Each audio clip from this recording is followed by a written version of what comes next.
네, 시작하겠습니다. 환경위생 필기 273페이지입니다. 272페이지에 있는 표는 어떤 시설에서 어떤 항목들을 실시간으로 측정을 하고 있는지 다 외우실 필요까지는 없고, 가장 중요한 거는 그 앞에 있었던 유지기준표와 권고기준표, 그 항목들, 이게 중요했었고요. 그 다음에 이제 273페이지에 있는 오염물질 방출 건축자재, 이거는 뭐냐면 이제 건축자재에서 화학물질 같은 것들이 흘러나올 수가 있거든요, 공기 중으로.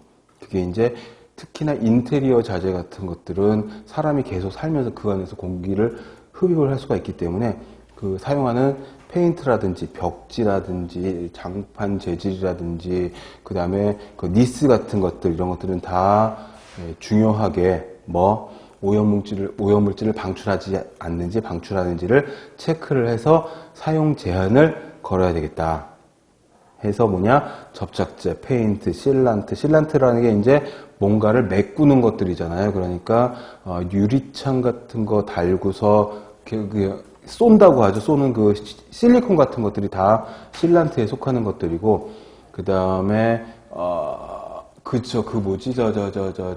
욕실 같은 데다가 타일 붙이고서는 하얗게 그 타일과 타일 사이에 이렇게 바르는 것들, 이런 것들도 다 실란트로 볼 수가 있습니다. 퍼티 같은 것들도 같은 기능을 하는 반고체 상태의 물질에다가 적용을 하고 나면 때 딱딱하게 굳어가지고 뭔가 접착이라든지 충진, 채울 수 있는 그런 기능을 하는 것들을 이야기를 하는 거고요. 가장 흔한 게 벽지, 바닥재, 친환경 벽지나 친환경 바닥재, 이런 것들을 사용하면은 안 나오겠지만 조금 저가라든지 수입산이라든지 이런 것들은 많이 나오는 것들이 있으니까 그런 것들을 주의해야 되겠다라는 것들입니다. 그 밖의 것들이 쭉 있는데 다 달달아 외우실 필요까지는 없는 것들이니까 이런 것들이 있다 정도 아시면 될 것 같고, 그 다음에 이제 특히 레지오넬라라고 하는 감염병이 있는데 이게 균 이름이고요.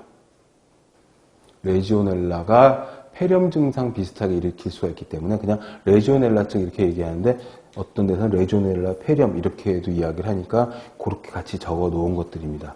요게 이제 물과 관련이 있어서 요 균이 물에서 많이 살고 있는데, 가장 문제가 크게 됐었던 게 뭐냐 하면 우리 학원의 강의실에도 적용이 되어 있지만 천정형 냉 온풍기 같은 것들이 있잖아요. 근데 이런 것들이 있는 건물의 옥상에는 큰 버섯같이 생긴 냉각탑들이 있거든요. 그 냉각탑은 뜨거운 공기와 차가운 공기 같은 것들을 교환을 해주고 그 공기의 필터 역할들을 하고 하기 때문에 물이 항상 흐르고 있거든요. 그리고 실제로 에어컨에서도 물이 발생하는 것처럼 뜨거운 공기, 차가운 공기 이런 것들을 교환하다 보면 자연적으로 수분이 생기기도 하고, 아무튼 그 냉각기에서 물은 뗄래야 뗄 수가 없는데 그 물의 관리가 깨끗하게 되지 않으면, 주기적인 청소와 소독이 되지 않으면 그 물이 있는 데서 레지오넬라균이 증식을 할 수가 있고, 그렇다고 하면 그 냉각기와 연결되어 있는 그 건물의 거의 모든 실내에 레지오넬라가 쫙 퍼질 수가 있다는 겁니다. 균이 공급이 되는 거죠. 냉온풍기들을 통해서. 그래서 예전에 크게 문제가 된 적이 있었고, 그 감염 경로, 임상 증상, 예방 대책 같은 것들이 쭉 나와 있는데, 방금 말씀드렸다시피 그런 냉각기, 냉온풍기, 천정형 중앙 집중식 캐리어형이라고 이야기를 하는데, 뒤에서 집합소 위상에서 나옵니다. 캐리어형의 중앙 집중식 냉온풍기, 냉온방기를 갖고 있는 그런 건물에서 문제가 될 수가 있다. 특히 여름철에 초여름에서 여름까지가 가장 큰 피해를 입을 수가 있다라고 되어 있으니까 레지오넬라 정도 기억을 해두시고, 어떤 경로로 어느 계절에 가장 많이 걸릴 수 있는지 그 정도만 요약을 해주시면 될 것 같습니다. 273페이지는. 그 다음에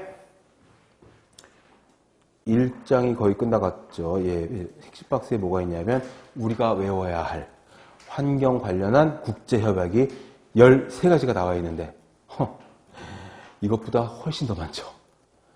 환경백서라고 하는 책이 있어요. 환경부에서 1년에 한 번씩 만들어내는 책인데 팔아요. 교보나 영품 같은 데서 팔기도 하고 거의 590몇 페이지, 한 600페이지 넘어가는 것 같은데 매년 조금씩 늘어나고 있는데 두꺼운 책을 파는데 살 수도 있고 근데 요즘 같은 시절에 누가 책을 사나요? 오프라인 책을 이거 PDF 파일이나 한글 파일로 다운로드를 받을 수가 있어요. 무료로 공짜로 그 정보 공개로. 그래서 환경백서를 보시면은 국내에서 환경부에서 하고 있는 모든 업무와 정책과 그 수치와 법령과 이런 외부 국제 협약 같은 것들이 다 총망라되어 있는 책이에요. 그래가지고 환경 쪽을 공부할 적에 이 환경백서를 한 번 정도 이렇게 들여다보면 좋은데 페이지 수가 너무 많아서 이걸 언제 다 보겠냐고. 말도 안 되지. 위생사 공부를 위해서 이걸 보라고? 아니에요. 그건 아닌데 이런 책이 있는데 이런 책